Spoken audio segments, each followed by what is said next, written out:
সাবেক রাষ্ট্রপতি আব্দুল হামিদ দেশ ছাড়ার পর তাকে নিয়ে নানা আলোচনার সূত্রপাত।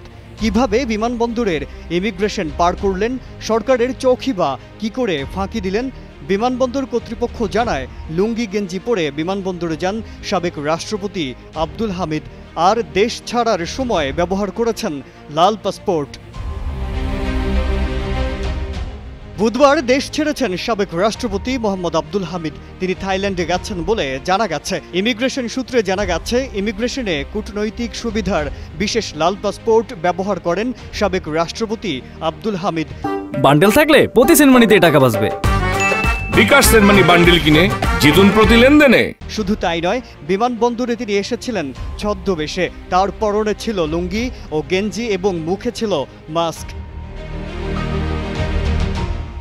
রাষ্ট্রপতি থাকার সময় 2020 সালের 21 জানুয়ারি তার নামে 10 বছর মেয়াদী এই পাসপোর্ট ইস্যু করা হয়। 2030 সালের 1 জানুয়ারি পর্যন্ত এর মেয়াদ রয়েছে।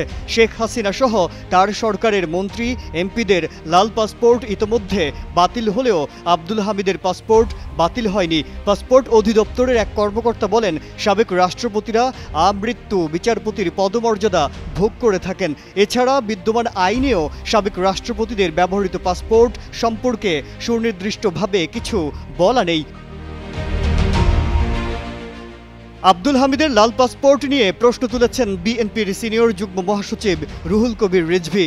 বলেন, সাবেক রাষ্ট্রপতি আব্দুল হামিদ ফ্যাসিবাদের প্রতিনিধি, কিন্তু তার লাল পাসপোর্ট বাতিল করা হয়নি। সরকারের শক্তিশালী উপদেষ্টারা থাকা সত্ত্বেও কিভাবে পালালেন আব্দুল হামিদ? লুঙ্গি গেঞ্জি ও মুখে মাস্ক পরে বিমানবন্দরে ভিআইপি টার্মিনালে যাওয়ার পর কঠোর গোপনীয়তায় বিমানবন্দরের ভেতরে ঢোকানো হয় আব্দুল হামিদকে। এক পর্যায়ে সব ধরনের নিরাপত্তা তল্লাশি এড়িয়ে সংশ্লিষ্ট কর্মকর্তারা তাকে নির্বিঘ্নে বিমানে তুলে দেন। সাবেক রাষ্ট্রপতি আব্দুল হামিদের দেশ ত্যাগে কারা জড়িত তা জানতে একটি তদন্ত কমিটি গঠন করেছে সরকার। তদন্তে যারা দায়ী প্রমাণিত হবেন তাদের বিরুদ্ধে আইনি ব্যবস্থা নেওয়া হবে বলে জানান স্বরাষ্ট্র উপদেষ্টা মোহাম্মদ জাহাঙ্গীর আলম চৌধুরী। মাজহারুল আলম, কালের কণ্ঠ।